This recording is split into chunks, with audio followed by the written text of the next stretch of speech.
intention of creation of the e-citizen platform, eradicating inefficiency, fighting corruption, and bringing transparency in government services. And the government actually intended to make that happen. You know, everything is only as good as the person who is bringing it. You cannot be a person who benefits from inefficiency, then claim to come up with a platform that comes to eradicate inefficiency. That's why, despite the intention of the platform, what we are getting is the direct opposite of it. In my pita zangu nikiangalia, nikapata the webmasters came up with a software. They handed over to the government in a handover letter dated 7th of August 2017, if I'm not wrong. Then later on in 2023, in June, then the Ministry of ICT and Digital Economy hands over the same platform to webmasters. It's also established at that time, the other day when the Auditor General was doing her job, she finds out that at the time of handover of the platform to the government did not obtain full control of the platform.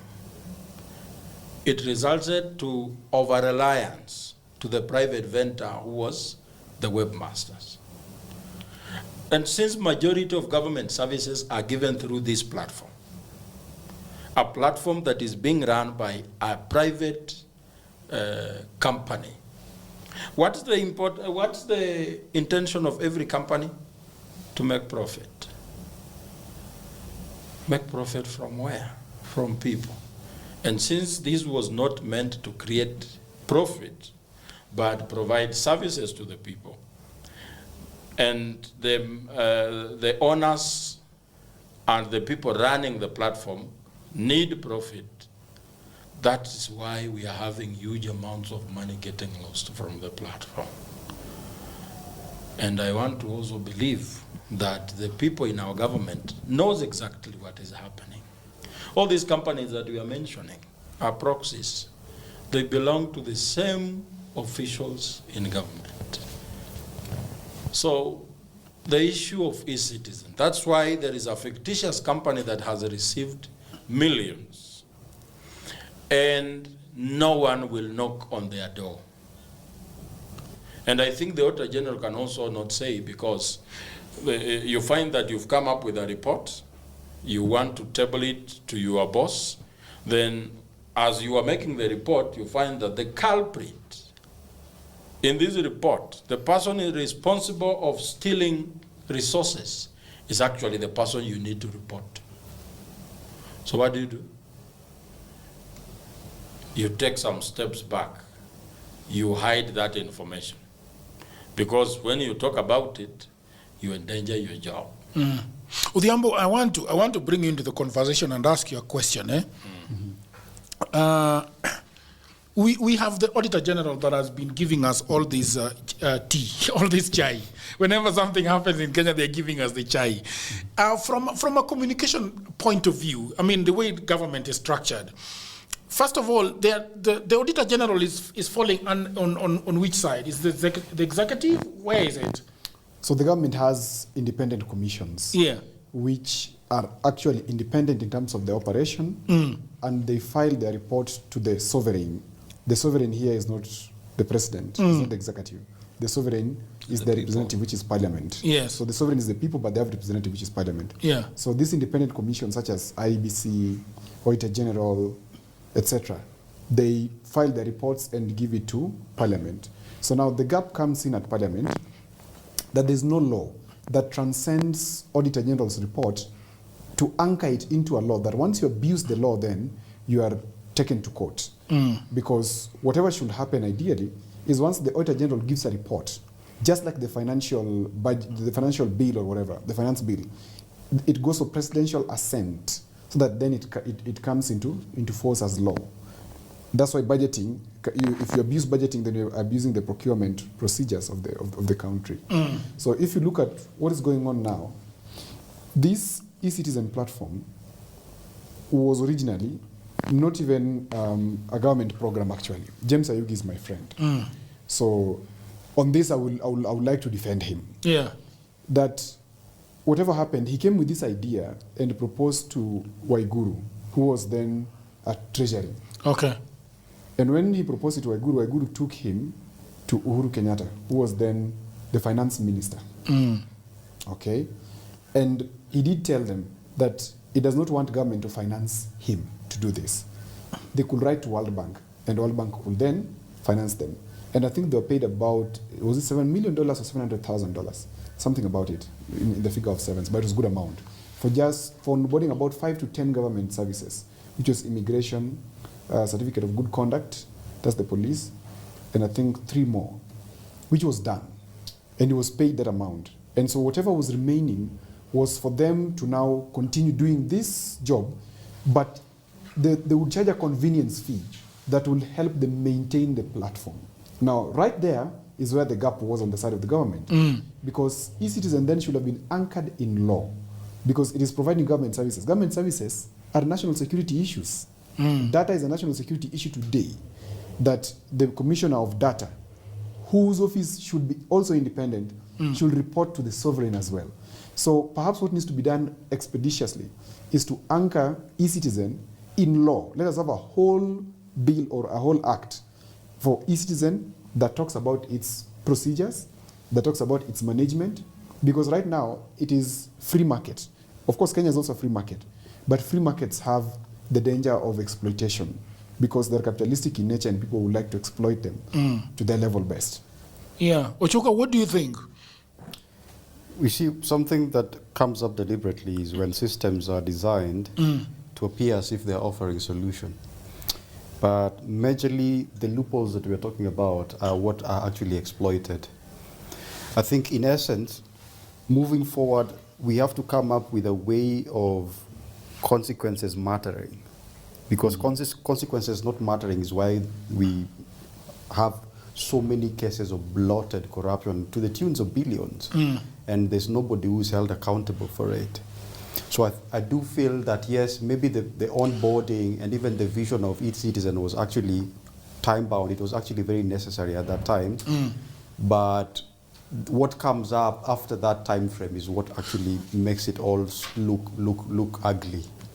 Because this is something that was very needed. Governments today cannot actually function without data. And then data is the birth twin of security. Security is actually the lifeblood of a country. If a country is not secure, it cannot survive. But security comes with things. Security can sometimes mean people coming and saying we can actually buy security. What happens when somebody has the entire infrastructure and the soul of a nation in their hands, in their pocket? It means that this person can actually leverage the security of a country to actually benefit privately. And that is what we need to actually have a conversation about. Because one of the things that I do not understand, well, Odhiambo is saying that this gentleman, James Ayugi, was having an idea whose time I believe had come.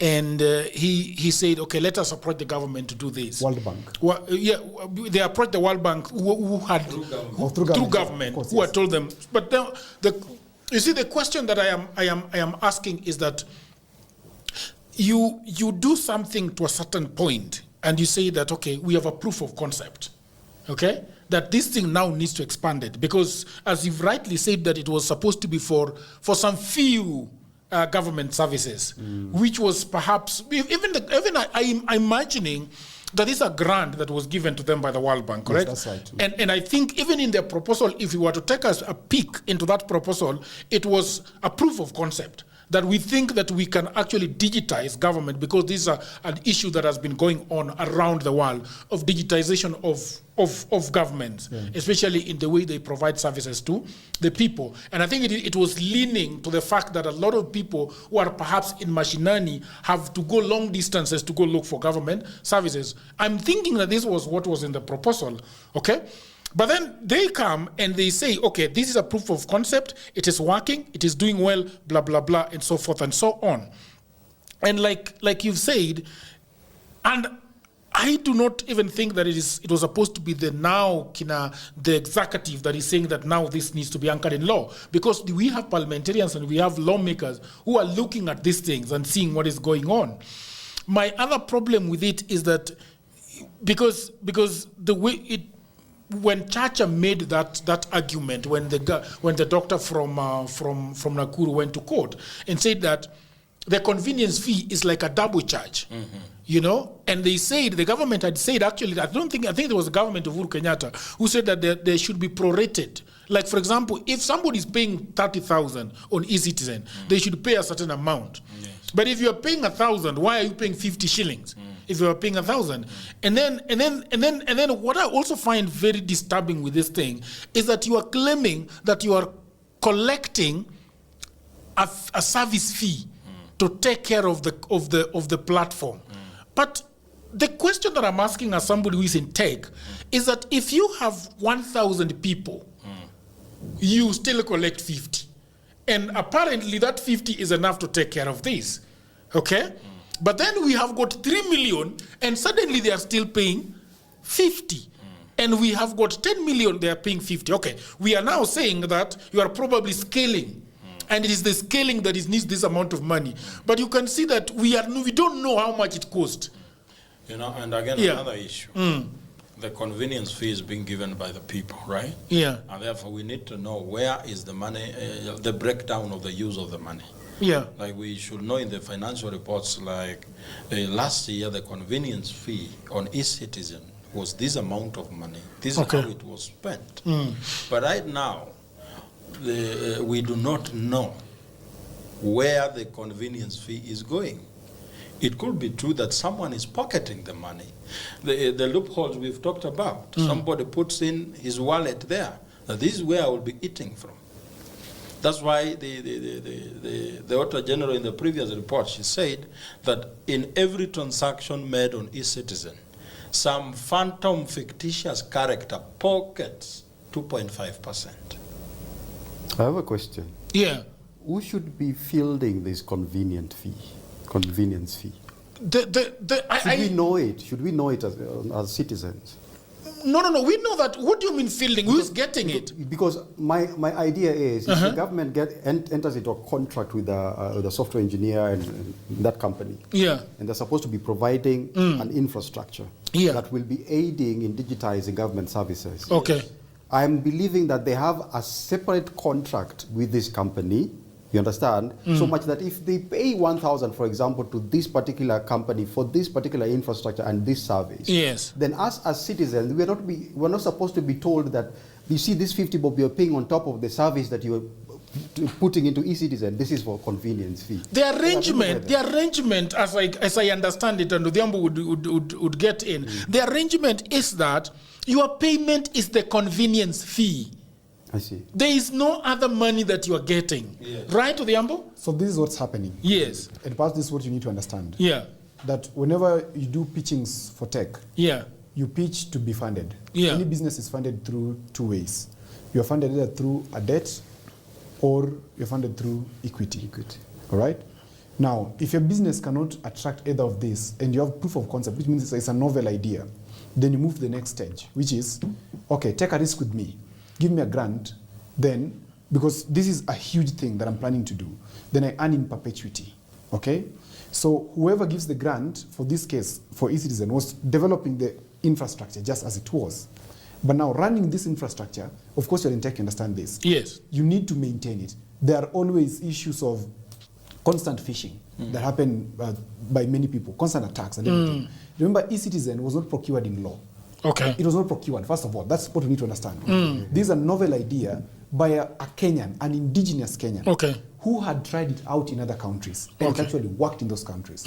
But since the Kenyan system of entrepreneurship does not support entrepreneurs, he said, I'm giving you a better opportunity. Let me form this system, but in return, I earn in perpetuity. And how do I earn in perpetuity?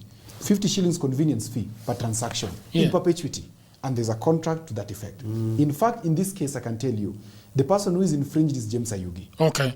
Because he's being snatched his intellectual idea. People are coming to eat on the table and is being shoved to the side. Even the former Attorney General has alluded to this. There are people who have come and they're abusing the intellectual prowess of this fellow, and they're taking this money through reallocation. That PESA flow, whatever thing it is simply reallocating this convenience fee. It's no longer going to James Ayugi or webmasters. Okay? Okay. So it is right for James Ayugi to even say, whether you're transacting 10 bob or 30,000, I'm charging a flat rate of 50 shillings. That is very fine. It's So the 50 shilling convenience fee goes to the people who created the system. Yes. As for their what? payment. For what? Just a minute. Yes. Why does it go to them? That is the question that we need to answer. Okay. I'm asking. The government, that's what I'm asking. That's what I'm answering. The government is not maintaining this system because there is no body of government that is designated in charge of this system. Okay? Up to recently, President Ruto is trying to allocate 3 ministers who have been summoned by Parliament to come and explain what are they doing on the system. Because they don't have the technical know-how to maintain such a system. And I was asking, Yes. why do we have e-citizens still in the hands of the private sector? That is. Why do we have a Ministry of ICT and digital economy? What are we doing? Let me answer that. Yes. Let me answer that. I've said Kenya has no legal framework, proper legal framework, on how to transition novel tech ideas into government, bodies of government, parastatal or whatever. They don't have it. Right now you come up with an idea like, for example, M-Pesa. M-Pesa is only functioning properly because it is anchored in Safaricom. Yes. Imagine if M-Pesa was not anchored anywhere. Yeah. It would be a private person running it. Right now, M-Pesa operates more than banks. In fact, banks cannot work without M-Pesa. Yeah. Okay? And that is a national security issue because it's an issue of money circulating in the economy. So the same to this one. E-Citizen is functioning very well, but it's functioning that well because it is in the hands of private people. All of us on this set know that if e-citizen was in the hands of government, it would have collapsed. So let's dial down because I don't think Odhiambo is honest with us. I think there is a place where Odhiambo starts, but at a crossroad, we leave each other in a very fundamental way. What would you like to understand? Let's dial back to the very beginning. These people say that they have a grantor. That's the word. Somebody who can give money, whether it's 700,000 USD or 7 million USD, to make this platform.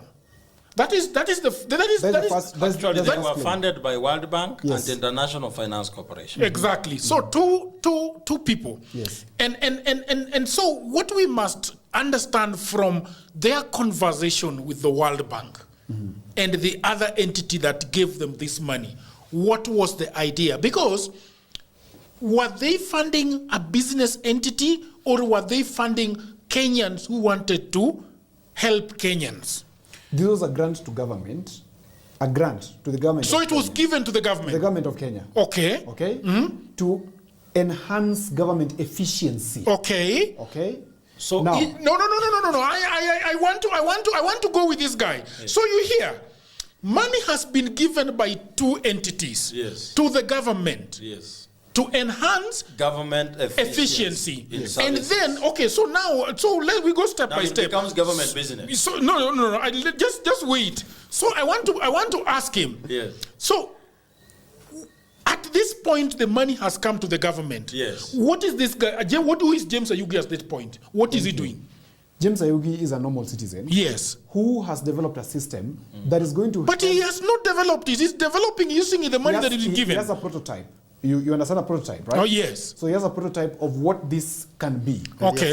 So he needs, he has tested it, of course, 6 months. Yes. It was already tested. And efficiency had been proven. So he wants to scale. Okay. Okay? Okay. Now to scale it, the government has no budget. You and me are aware that government operates on priority. And this thing does not look like a priority to the government that then is in power. Okay. Okay? All right. Then he says, please, you don't even have to give me your money from procurement process because there's nothing that is set aside for people with ideas like mine that are going to support government. Okay. But World Bank and what Simiyu is saying, IFC, have a provision for grants to develop such things. Okay. So, of course, World Bank will not finance webmasters. It's a limited company. Okay? So they channel the money to the government. To the government. Oh, So and the government gives them. Gives them as a grant. Okay. Okay? So the government actually gives James Ayugi and webmasters this amount of money to scale this platform. Hello. Pause. Who is the owner of Webmaster? Pause. Of course, James Ayugi and Pause. Okay, pause. Pause. So we have a private individual. Yes. With a private idea. Yes. Okay. Yes. Who has a prototype? Yes. Let's call it an MVP. Yes. Sindio, he has got an MVP, but he does not know how to scale it. But he feels like World Bank and Co. can be able to scale it. So they route the money to the government. The government in turn reroutes the money to this young man. In my head, I am thinking the government has helped a private citizen to get funding to do his thing. Okay? So he does his thing, right? He does his thing and now it is working. And then he goes back to the government and say, now it is working. Cindy, that is how it works. Now it is working. So now they start business with the government. And it tells government... On that point. Yes. On 7th of August 2017. Okay. Now Webmasters hands over eCitizen to the Ministry of Treasury. In a letter dated 8th of August 2017. Now Webmasters have now surrendered this idea into the hands of government. After 3 years. Yes, because 2014 to 2017, yes, they now relinquish it back to the government. Yes. And we have a handover letter. You can look for it. Yeah. And now Webmasters have given the idea now to the Treasury, which is now government. Okay. Now they are no longer running the system. The problem with that, the problem with that, yes, and I feel like there is no truth in it, yes, in what you're saying, yes, because if I have built something, yes, that was initially private, yes, okay, yes, and the IP at that point belongs to Webmaster James, right? The IP, the copyright, everything, the tech, the code belongs to Ayugi. My question is, why would he hand it over to the government in 2017? Was he pressured to hand it over? Now, what is the objective of making this system? It was to help government in doing efficient work. Yes, efficient work. Then who is supposed to be running the system in making sure that government services are actually efficient? I suppose it is supposed to be the government. Let me explain for you something, Jagero. Yes. When you form whatever technology or something, yes, a platform like eCitizen, you always have, when you go for venture capital pitchings, you must have somebody called a CTO, yes, the Chief Technical Officer. Exactly. Now, what's the work of the Chief Technical Officer? His work is to ensure that this system is up and running and is actually maintained to its efficiency. Yes. So when the system was handed over to the government, the back end running or maintaining, like cleaning the house, yeah, and ensuring that the lights are on, was left with Webmaster. That's the fact. Yes. Whatever they handed over could have been that we're handing over these things because they are functions What are you handing over? You're handing over the system. Which system? If you are remaining with the back end. Cleaning the back end. And you see, what system are you handing over? What are you not understanding? What are you not understanding? So that I explain for you. For example, yes, if you make an application, yes, the application has got fundamentally runs on code, and then it runs on UI and UX. So we have what the people are seeing. For example, if you go to eCitizen, you see government service, immigration, blah blah blah. But behind there is a line of code that is the engine that is running this thing. Yes. So based on that based on that example, what did they actually hand over to them? They handed over the administration of the and the platform. Do you now see? Do you now see where the problem then is? They did not hand it over. No, that is why in this report. Then they did not hand it over. That's why, according to the Auditor General, it's been established that the government did not obtain full control of the system. Exactly. The same thing I'm saying. Exactly. That is the problematic thing I am saying. Because for example, if I make an application, yes, if I make an application that is running, yes, this is proprietary property. And this property, I can license it to the Kenyan government, I can license it to the Rwandan government, I can license it to the Congolese government, or to Burkina Faso. Can we explain the why and why Udhiambo was actually very keen when we were starting the podcast? Because there has never been a legal framework and environment. That's right. But you see now, we are trying to understand, okay, maybe I go back to the Yamba and ask him, what is administration that they handed over? Thank you. Okay. What is the administration? So we have credential levels when you're accessing a system. Okay. Let's go, for example, with the KMS kit and the IBC thing. The system was handed over to the government. IBC, typically, okay? Yes. Now, what was handed over to the government, basically?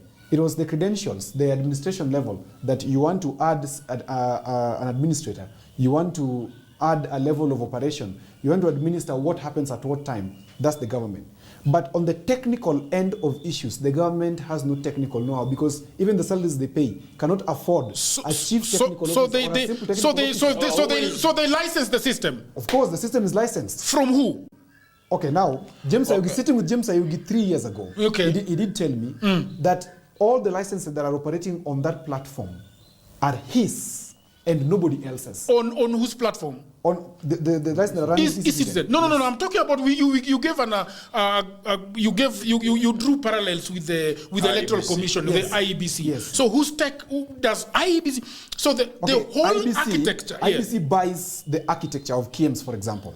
Okay. Remember the KMS kit? Yes. That involves including the transmission. So the IBC has the proprietary rights. Okay. Because they've bought it. Okay. Okay. So they bought the entire thing, the tech, the what, everything. Okay. And now there are government. But IBC is admitting that they don't have the technical know-how of how to maintain this thing that they've bought. So what do? They ask the developers of this thing, which by then was Omron or what? Who gave them? The people who gave them. Okay. That please continue and help us maintaining this as you train our people to take over. Okay. Okay. Now that is ideally, and that's where I started, that if we had a legal system, webmasters would have been forced to train people that will take over this system in 6 months as a procurement thing. In government procurement today, if you build anything, after 6 months, you are asked to provide technical support, or you're asked to provide whatever level of support. Even if you build a house for the government, they will ask you in 6 months, I think it's called a warranty or something, or a guarantee, that you will have to maintain this house in case anything goes wrong.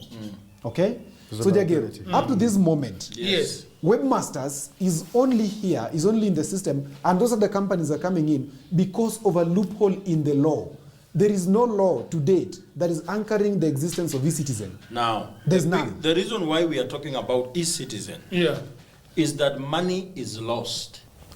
Why is the money lost? Before you even ask why is the money lost to who? Of course, the people we know. You see, my problem with this discussion is that I think we need to establish the facts before we find out how this money is getting lost. Because I am not complete. James Ayugi is not telling us the truth. Let me ask Neither is the government telling us the truth. That's why I called him to come and talk to you. For people's website. When you build for Ochuka a website. Yes. And Ochuka is supposed to be now running this website. Yes. How does that happen? Please explain, because I feel like it's because so if for example, let's just go to the basics. Yes. You develop somebody a website, a WordPress website. Yes. Okay. Yes. Which is basically a content management system. Yeah. Okay. It runs on PHP code. Okay. And with that website, you also have the URL.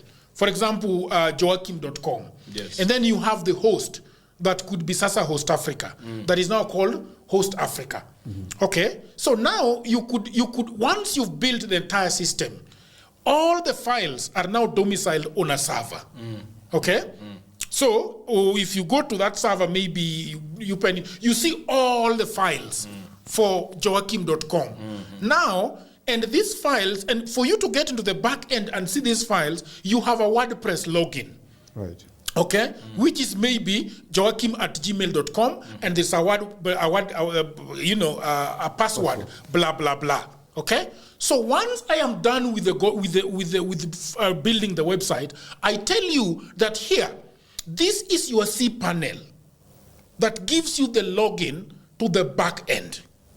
Okay, so you have the master key to to the back end of your website. Number two, because I built this site on PHP, which is basically WordPress, these are the WordPress logins. So you get the cPanel logins and you get the WordPress logins. Now, okay? And then if I am not the one who bought, if I am the one as a web designer who bought Joachim.com, I tell SasaHost that I need the URL Joachim.com to be transferred to Joachim. And you write that with a letter, and then it is transferred to you. Okay? And then the hosting is also transferred to you. Once all those is transferred to you, you essentially have access to the server. You can change all those passwords, and henceforth, Udur Jagero has no way of knowing what you are doing. The entire thing now belongs to you. Me. Come up with a system. You give it to the person who bought it. You sell it actually.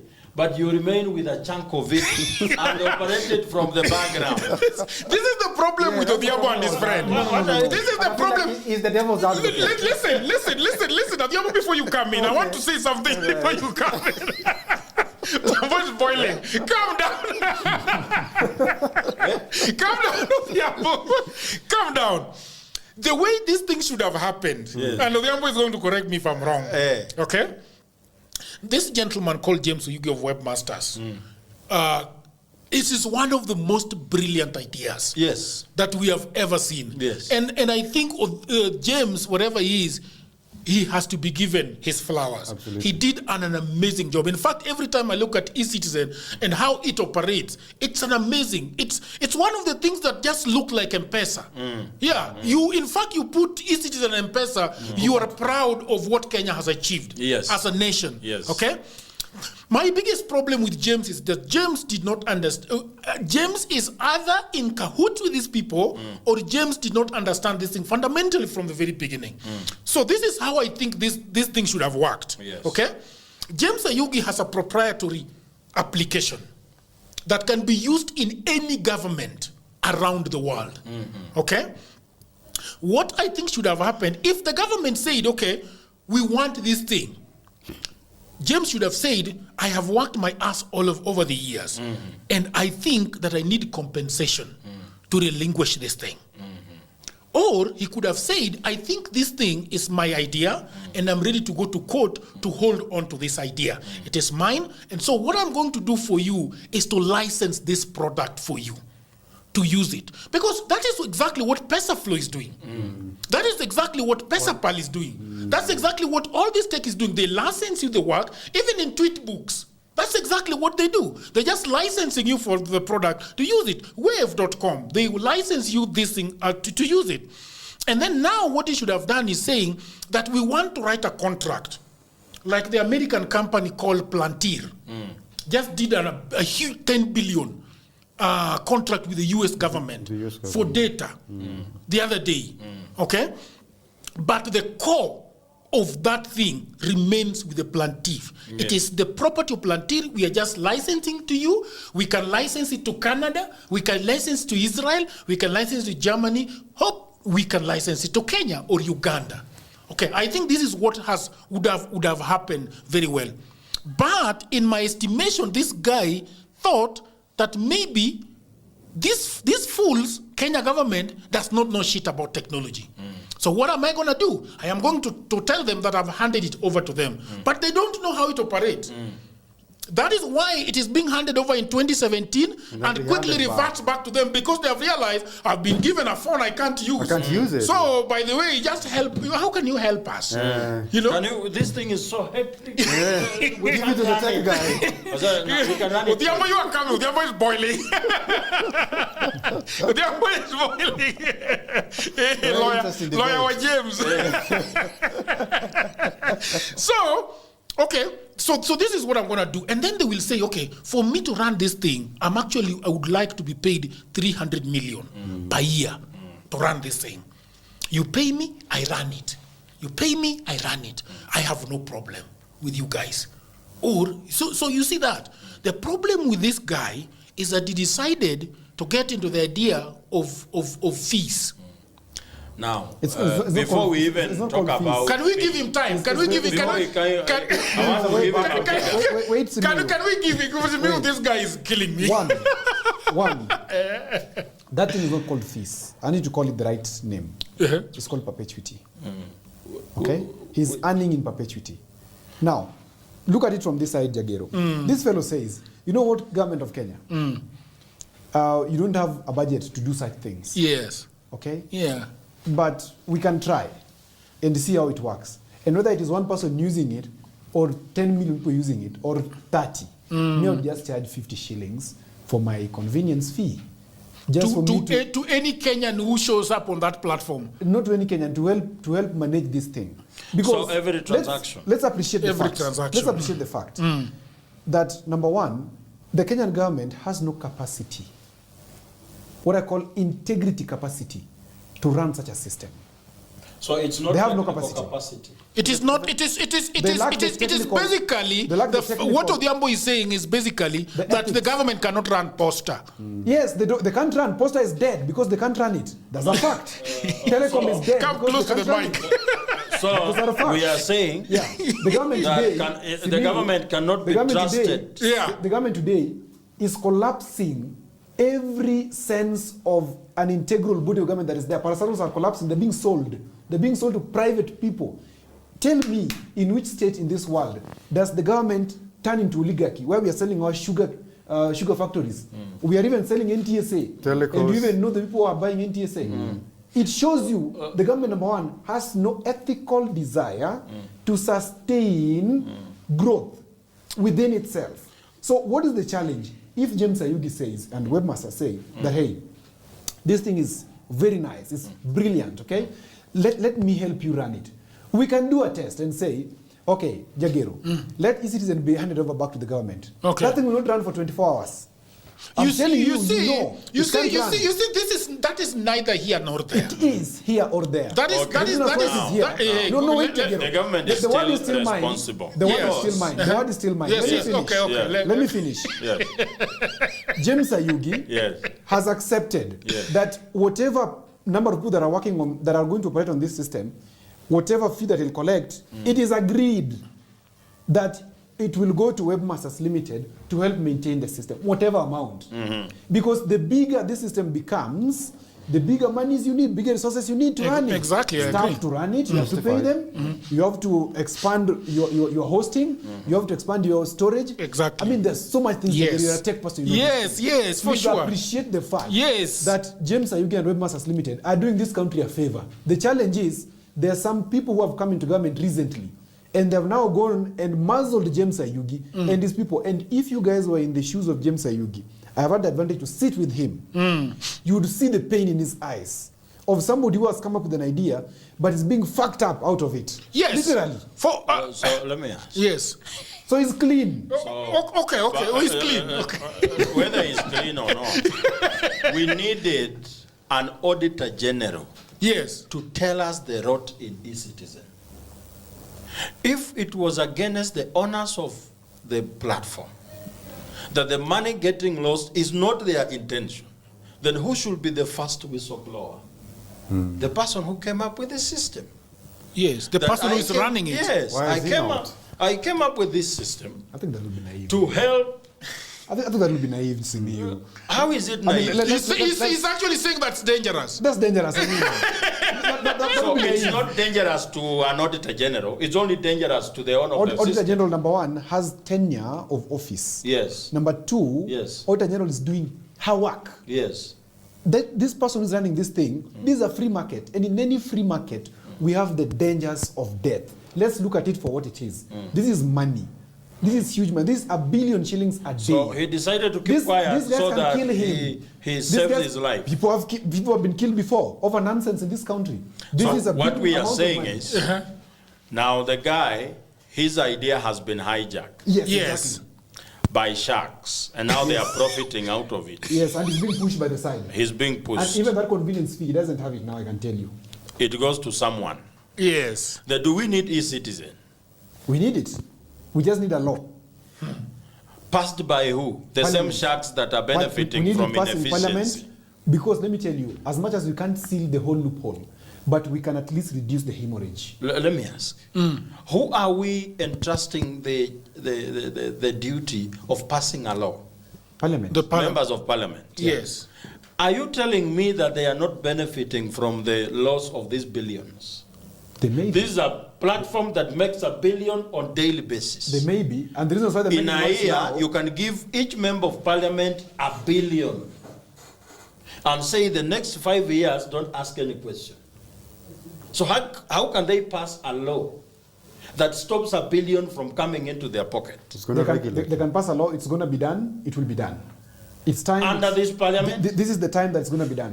But not with this parliament. It could be under this parliament or another parliament, but it has to be done. Because but we have for to the agree. reason, Simiyu, Yes. that we have to protect young men who are busy in these hubs, coming up with developments, and they're being robbed out of their ideas. I do not disagree. Yes. What I am saying is that the people we have charged the responsibility of passing such laws are benefiting from the absence of the laws. And therefore, we cannot even ask them to pass any law. It will even shock you, my brother, to learn that those parliamentarians don't even know what is going on. Because as you can see them, Yes. 90% of the people in parliament don't know what the definition of a policy is. But So the few who it knows will are shock- benefiting. Exactly. Those who, Okay? those we can say, do you know what is happening? So I perhaps- am sure there is a member of parliament who could be watching this show and they are shocked that these things are These happening. people Yes. know. Yes, Yeah, yes. why?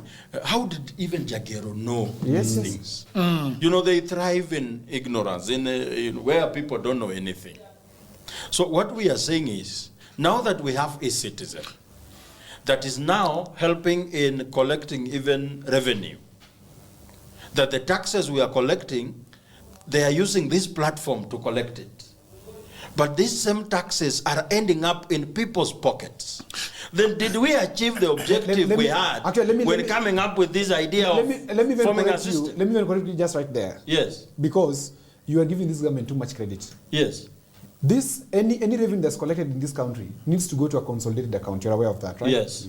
Are you aware that this money that's collected from e-citizen does not go to a consolidated account? Yes, I'm aware. That's why 44 billion point 8 Exactly. was So lost. Can I So the ask? challenge is the law. Can I Let's ask? go back to the law. It's not the law. Can It's the I law. ask Odhiambo a question? It's political willingness. Can I ask Odhiambo a question? Don't we have a law that should dictate that all revenue collected, whether through a system or manually, We don't should have- go to a collect? we don't have that law. That is then why- why do we have a consolidated fund? Exactly. Why do we But have? it is why do we have- it is from a law that we have a consolidated fund. Yes. Of course, but do you know that there's no law in this country that even directs the counties on how to collect money and deposit it? Do you know counties are collecting money even through agencies?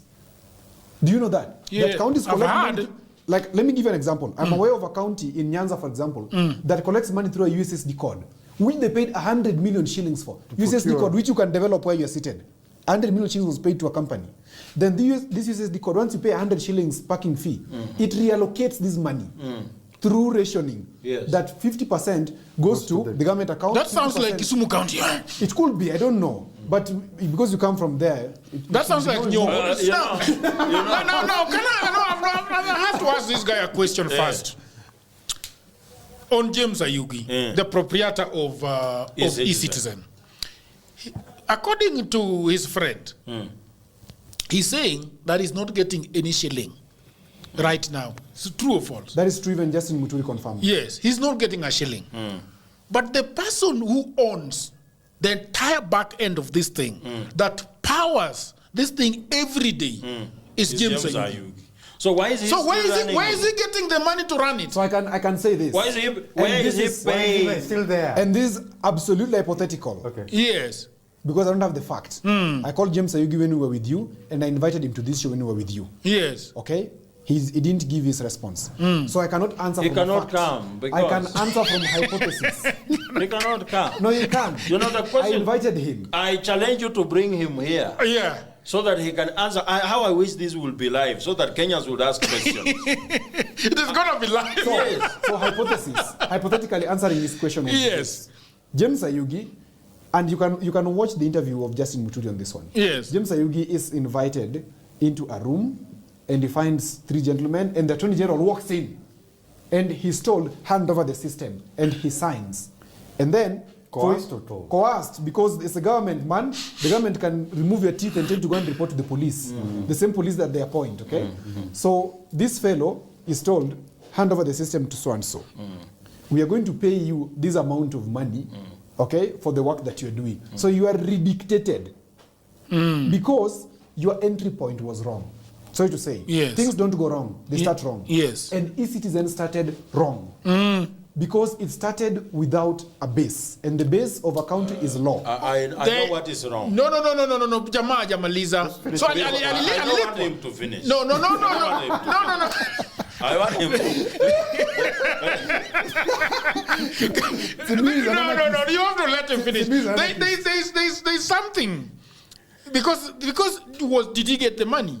So now, this I'm still saying these are hypotheses, okay? These are facts. Hypothetically, yes. He can only come and factualize it himself. Okay. But when you leave a gap, a vacuum, then we fill it without thinking. Yes. And this is how we are filling it in. Yeah. That this fellow has been told, wewe ile pesa yako ya kumaintain ni pesa ngapi on the minimum? Okay. Utapata hii. Okay. Okay? Oh, I see. Na wale watakulipa ni law firm. Because recently, PesaFlow or whatever received 477 million and transferred 123 million of that amount or so to two law firms at 63 million each. This is recent. This is not even 6 months ago. Now, these monies were being paid to these law firms for what? There are no legal things to do there. What are they litigating? Exactly. So this law firm. So you are paid through a law firm. I've seen how these things happen. Yeah. Through escrow accounts. So the law firms are paid, then you go and take your money from the law firm. Because a new regime has come in, they have to take charge of the system. They're making money out of it, or whatever is happening. That's why I Can I ask another? Before you ask, I think I know what the problem is. Yes. When James Ayugi, your friend, came up with this platform. Must you add your friend? Of course, he's my friend. When he came up with this, my friend. This platform, I know at the time of pitching, he was in a room with government officials. Yes. Yes. And as he was presenting his idea, because we have people in government who only thinks about how to make the extra coin. They were not seeing an opportunity to make efficient government services. They were seeing an opportunity to mint money. So as he was thinking of creating efficiency and probably earning from the same idea, there's no crime from earning what your idea is. These people decided to make it a milking cow. That even today, whichever system you think about, if the people in government are these ones that we have, it will not work. I am sure that if James Ayugi goes to another country with the same idea, and they adopt it as Kenyan government has done, then the services will be marvelous. There will be no loss of money. And that's the reason why I made a lot of noise when President Ruto said that all government services will channel their money through e-citizen. That was a ploy, according to me, to put money, each and every service charged in one place. Even in small camps in Wasunyiro. Yes. So we were asking, so you want money? Did that happen? For some time, yes. Yes, it happened. You want money to come from, let me say, a company in Western, come in Nairobi through e-citizen, then reallocate the money back to that school. Let me say a school. Students have paid school fees through e-citizen. So the principal doesn't have the money. But PTA teachers need to be taught. So he has to write to the ministry. To James. Yes, to James Ayugi. So for him to allow that money goes back. Actually, let me tell you, James Ayugi does not have control over the money. Can I? Two, the person who has control over the money is this company that you're talking about. PesaFlow. It holds, it's a holding company or whatever. It holds the money before it disburses it. Now, that's a very big loophole, and that's why the money is stolen. You see, Why are you entrusting thieves The with problem, money?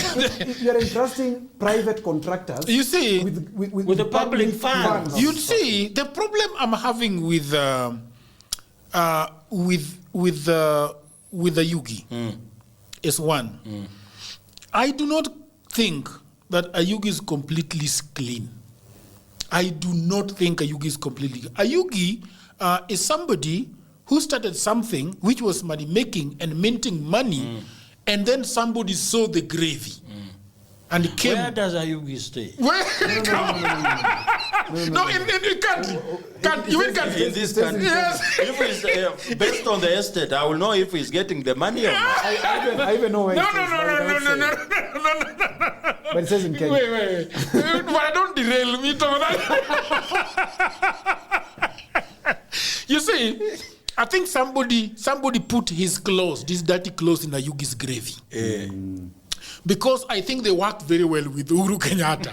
Yes. Yeah, but when Ruto came in, things started. Because you see now the problem is the sharing formula could have brought a problem. This guy is itching so much. Calm down. Can I talk, please? Yes, go ahead. This, if you look at the architecture of this farm, this thing has got so many engineers behind it that are currently being led by Ayugi. And then we have a payment platform that is integrated or embedded into the system, whose work only is to collect funds. And then wherever they are taking those funds, nobody knows. The funny thing about PesaFlow is that it's not an old company. It was registered. You know when it was registered? Is it Yes. 2010? I'm not sure. It was registered. The owner of PesaFlow is called who? Is it Abdul Razak? I'm not aware of his name. It registered when? Somewhere in 2021. Exactly. Now, the scale of e-citizen is a contract that should have been handed to Safaricom, in my view. I refuse. Should never. Okay, agreed. We have DPO, one of the best payment platforms in this country that has been in operation for 15 years. Correct. Should have gotten that job. That's right. We have PesaPal, which has been, in fact, PesaPal was taken to court by KRA and the accounts were frozen because of some small monies. But PesaPal is an indigenous company that has grown for a very, very long time. The fact Why couldn't we have these monies are being paid integrated through a KRA agency or a KRA something? Explain from the beginning so that we understand properly. Now, for example, now this way, for me, I'm anchoring my discussions absolutely on the law. Yes, on the law. On the law. That if, for example, say KRA is the one that is mandated to collect revenue for the country, then KRA should be having special purpose vehicles that it uses to collect these monies. Okay. For example, it should have an engine that is then embedded onto the e-citizen platform. Yes. That whenever a payment is made, KRA collects it Their own and transfers it to what? To the treasury. I agree. Okay? That is simple, straight, and clear. That's how governments that are efficient. And who would be their payment gateways? KRA would provide it. It is KRA to procure the whole engine. To procure? Yes, and integrate it and own that system. KRA. Okay. Because KRA is what collects revenue on behalf of the country. It's in their Okay? docket anyway. Yes, it's in their docket. So why is PesaFlow at registered in 2021 collecting money on behalf of the government? Who asked them? when we have How did they have that technical State know-how? Department, Yeah.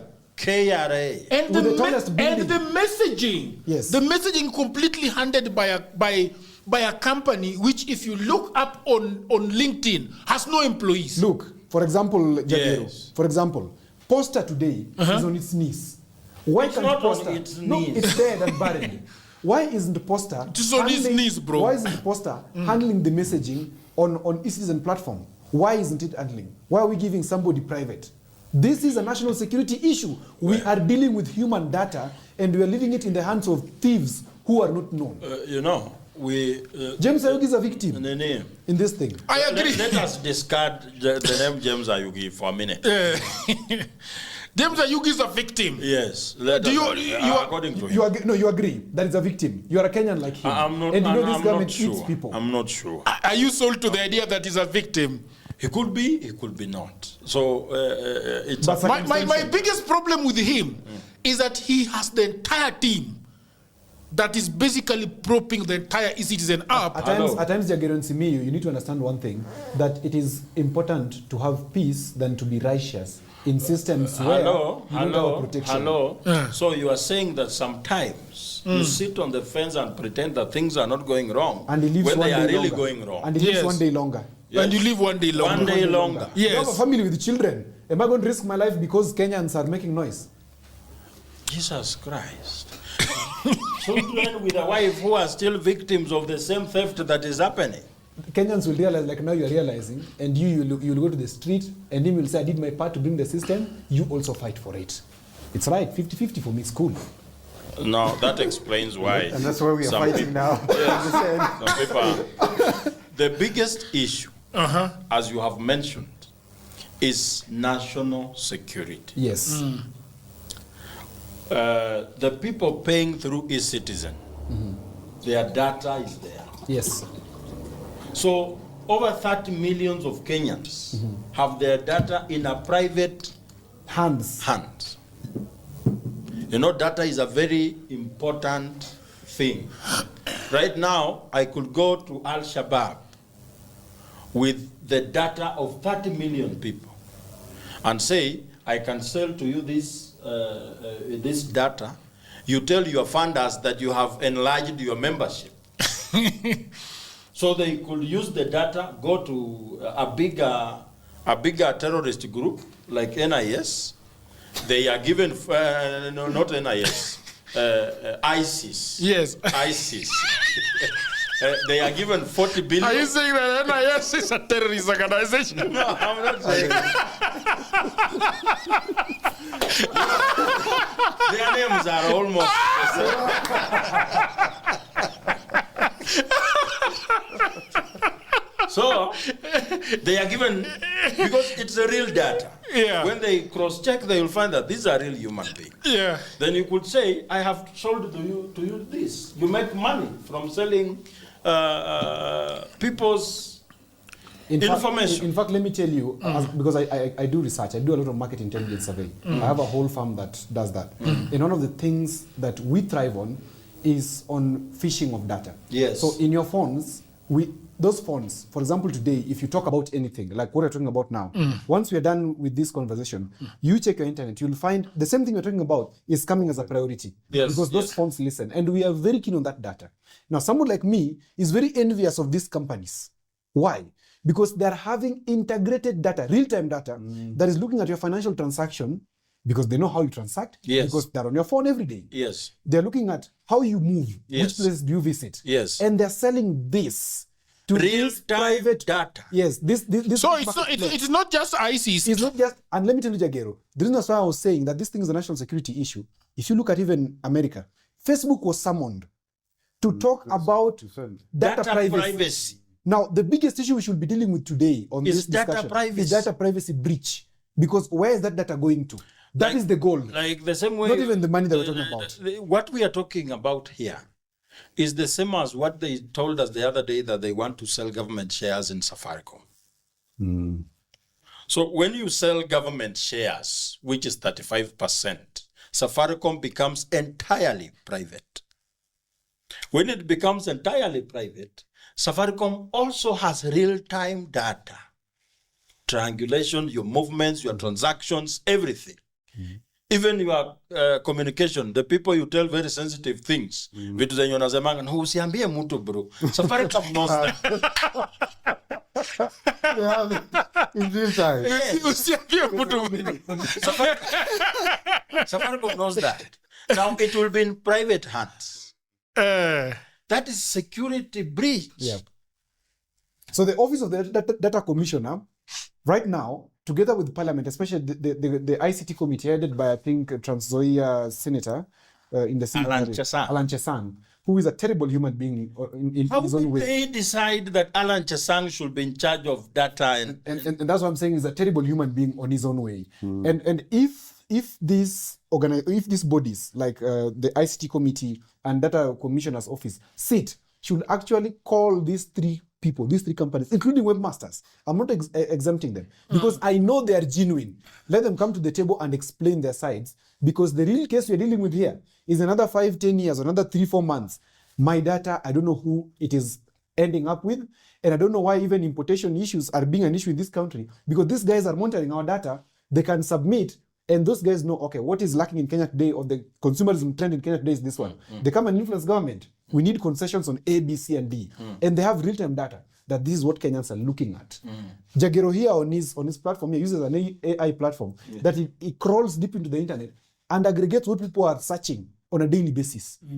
So what tells us that these guys, these companies who are prowling, in fact, they're behaving like these people who do small children, like the ones in my Mahio, on our phones. These pedophiles, they're behaving like pedophiles on our phones, taking our data, giving it away. Jagero, that is the main issue. Yeah. Not the money getting lost. Money getting lost is also a big is a very small one. But this one is the big issue. How is it small one? Why is it small? This constitutes why is it small? An economic crime.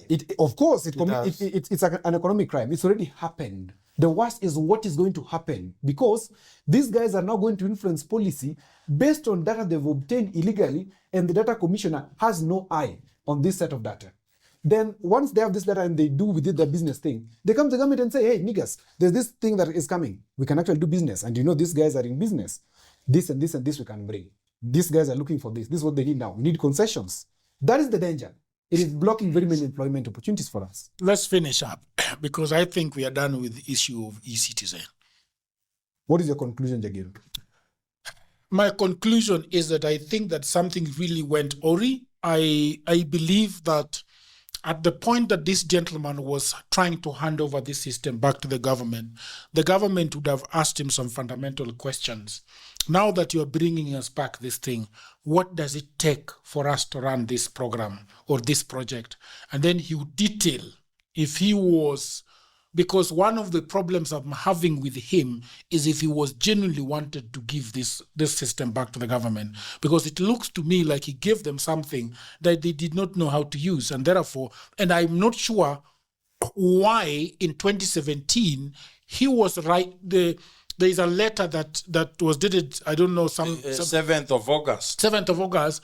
I do not know the discussions that happened before that now he needed to hand it over. My instinct is probably the government had seen that this is something that is ours and we need to hand it over. And I think that a proper conversation would have taken place at that time on how do I hand you over this thing. This is, I think, is the best way forward for us. My thinking is that the Yuki was trying to give this thing Shingo Pande. Is it Shingo Pande?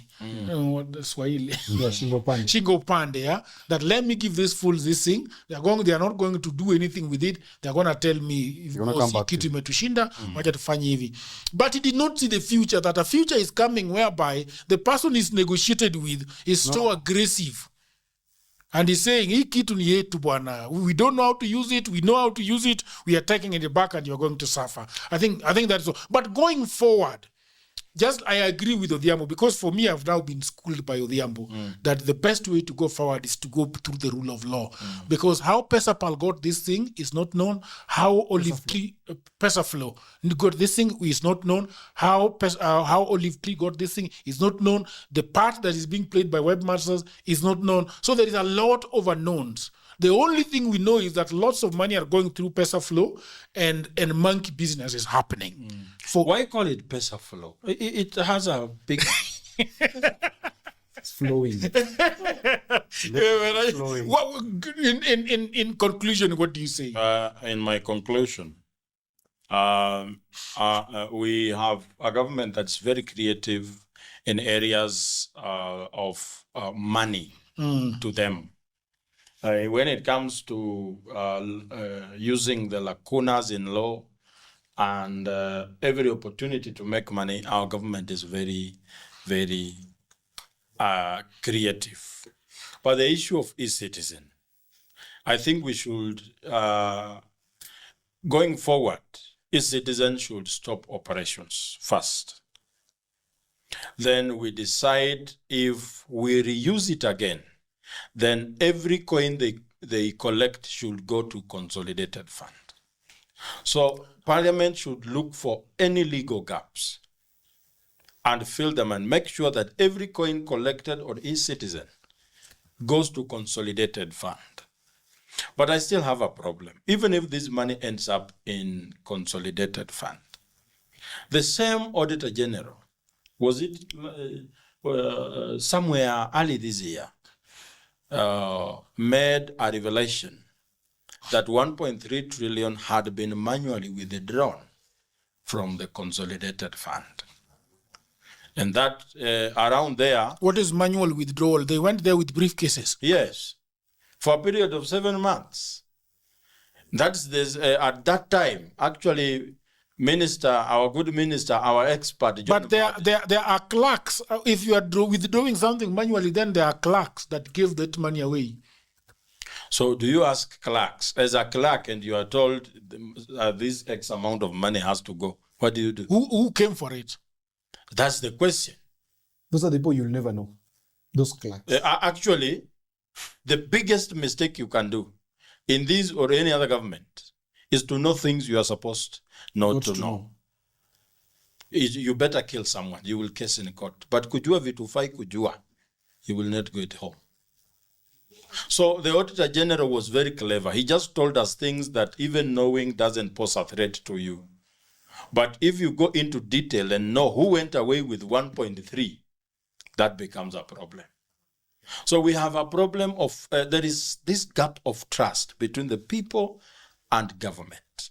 That whatever we do, they still have a way of accessing our money and diverting the use of them to benefit themselves.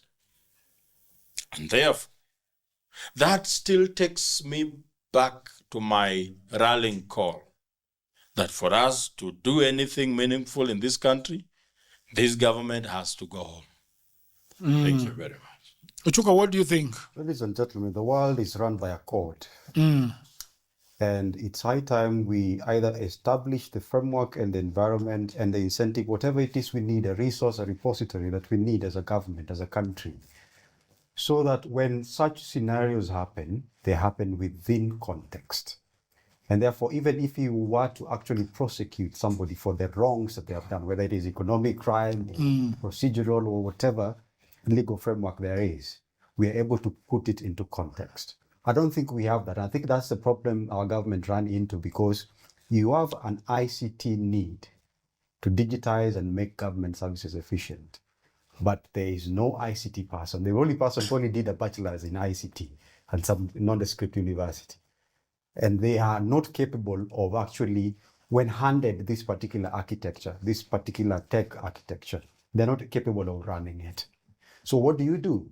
The person who actually gave you, the tech expert that actually gave you that architecture, you give it back to them because you cannot run it. So I believe moving forward, we need to have that government agency that is also capable of doing that on its own, so that even when it is procuring such services, when it is handed over, they're able to run it without the back and forth and the blurry lines of